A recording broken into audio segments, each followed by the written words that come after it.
बिस्मिल्लाहिर्रहमानिर्रहीम। अस्सलाम वालेकुम। ग़ज़लाए हुए रहना में आप सबको खुशामदीद। मुझे आपसे ज़िक्र करना है एक स्टोरी टेलर का। हमारे बचपन में एक साहब हुआ करते थे, तो वो हमें कहानियाँ सुनाते थे बड़ी कमाल की, और ऐसी इमेजिनेटिव कहानियाँ एक ऐसी दुनिया में ले जाते थे। बच्चों की एक मंडी लगा के उसके वो लीडर होते थे, जो वो कहते थे हम उसी तरह कर लिया करते थे। And very pleasant, very imaginative. कहीं से शेर आ रहा है, कहीं से कुछ हो रहा है, एडवेंचर, एक माहौल क्रिएट कर देना। तो हम बड़े मुतासिर थे उनसे कि भाई ये जहाँ चाहते हैं हमें ले जाते हैं। हमें क्या पता था कि वो एक दुनिया को अपने साथ सुरों की दुनिया में ले जाएंगे और कहीं पुल का काम करेंगे। किसी ने ये हाथ थामा होगा, किसी ने ये हाथ थामा होगा। कोई कहेगा भाई ये तो हमारे, कोई कहेगा नहीं ये तो हमारे। तो ये प्यार मोहब्बत कहाँ से आता है और ये ओनरशिप कहाँ से आती है, ये बाज़ जगह आप खामोश हो जाते हैं। लेकिन इस सारे मकसद के लिए जो एक रियाज़त का सिलसिला हो, मोहब्बत का सिलसिला हो, और फिर शफ़क़त का दस्ते शफ़क़त हो, तो फिर क्या सूरत होती है। बात क्रिकेट की करूं, खादिम हुसैन साहब की बात करूं, फिल्म के एक विलन मशहूर मारूफ उनकी बात करूं, भाइयों की बात करूं, क्या बात करूं, मुश्किल है मेरे लिए। ये एक बहुत ख़ास ग़ज़लाए हुए रहना है।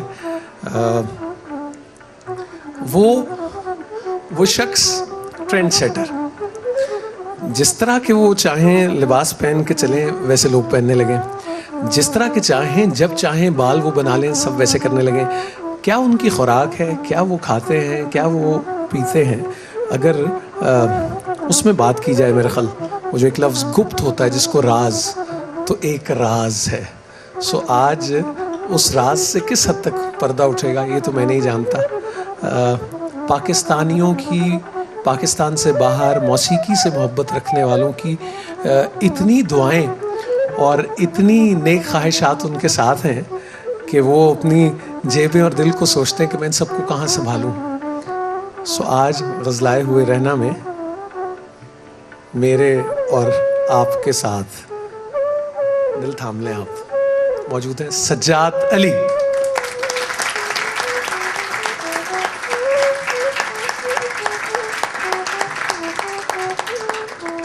अच्छा, अब जब सज्जाद अली तशरीफ लाए हैं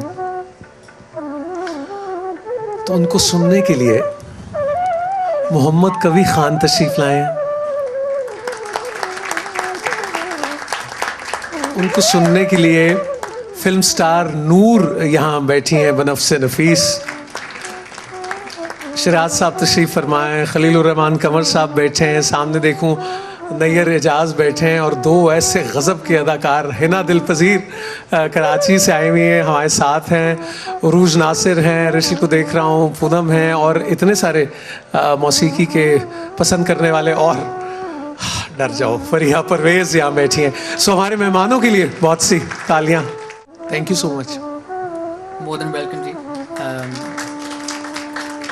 नूर ने इतना कुछ कहा है, मैं यकीनन इस काबिल नहीं हूँ। इनका प्यार है, आप लोगों का सबका प्यार है, और यहाँ से मुझे जितनी मोहब्बत मिलती है, जब भी मैं कभी लाहौर आके, और बदकिस्मती से मैं बहुत कम लाहौर में परफॉर्म कर सका हूँ, लेकिन जब भी आया हूँ मुझे अंदाज़ा होता है कि मुझे वाकई यहाँ पे आना चाहिए बार बार।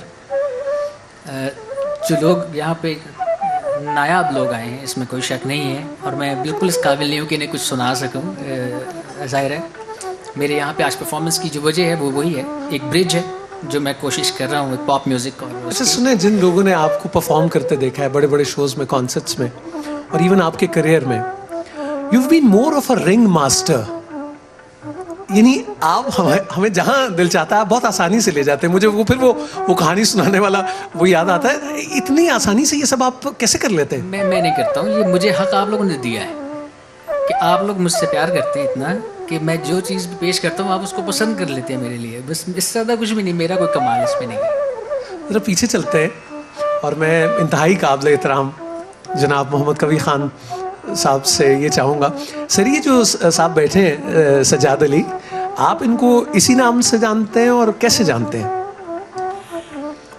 सज्जाद के जो वालिद मोहतरम थे शफ़क़त, वो मेरे बड़े अज़ीज़ दोस्तों में से थे, अल्लाह बख्शे उनको, और बहुत ही क्वालिटीज़ के मालिक थे। मैंने और उन्होंने एक फ़िल्म भी बनाई थी गोरा काला, जिसमें नदीम निशो, मैं खुद, वो अदाकार बहुत अच्छे थे, बहुत ही नफीस इंसान। यानी जितनी बातें आपने सज्जाद के बारे में की हैं, इनको आप मल्टीप्लाई करें पता नहीं 1000, तो फिर उसका बेटा ये सज्जाद है, वो कितनी क्वालिटी का मालिक है।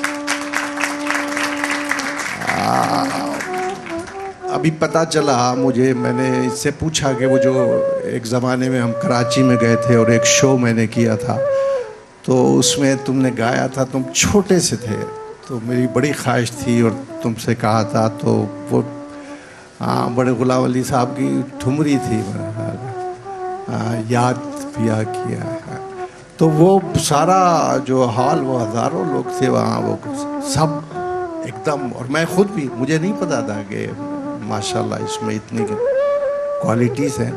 इसको मैंने शुरू से लेकर, इतनी मुलाकातें तो नहीं हैं, लेकिन वो एक नज़र होती है ना, जिस तरह आगा ताली साहब ने मुझ पर रखी हुई थी, मैंने उनके साथ बहुत ज़्यादा काम नहीं किया, लेकिन वो देखते थे मैं क्या कर रहा हूँ, क्या कहाँ जा रहा हूँ, कैसे, तो वो मैं इनको देखता रहा। इन्होंने ज़रा सी थोड़ी सी अपना एंगल चेंज किया इन्होंने, वो भी मैंने देखा, लेकिन ये डटे हैं और इन्होंने एक दुनिया से अपनी थोड़ी सी अलग सी दादा दिल दादा वाली बना ली है। वाह वाह। और उसमें ये है कि कतील साहब ने कहा था कि हमने बना लिया है नया फिर से आशियाँ, जाओ ये बात फिर किसी तूफान से कहो।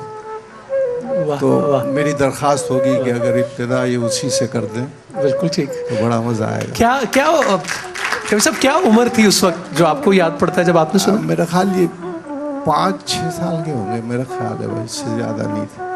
यकीनन कभी अंकल जो आए हैं, मुझे तो खैर इन्होंने क्या सुनना है और मुझे सुनते रहते हैं, ये अपने दोस्त शफ़क़त ही को ढूंढने के लिए आए मुझे।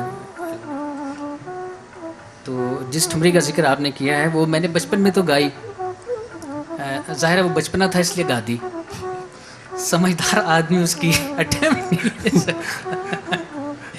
लेकिन हमारी बहुत अच्छी आर्टिस्ट हैं फरिया परवेज़, उन्होंने उसको बहुत अच्छा कंपोज करके, और मुजाहिद हुसैन साहब ने गालिबन आज के हिसाब से और उसको सहल करके, जो उसका एक तरीका होना चाहिए कि वो उसका अंग ख़राब भी ना हो और वो अच्छा भी लगे, बहुत ही खूबसूरत फरिया आपने वो गाई। उसूलन मुझे गाने नहीं चाहिए उस तरह, लेकिन चूँकि अब फरमाइश अंकल की है, तो मैं उसको थोड़ा सा और कंपोज्ड ही एक वर्जन उसका आपको सुनाऊंगा, क्योंकि बहुत ज़्यादा क्लासिकल नहीं फील होगा।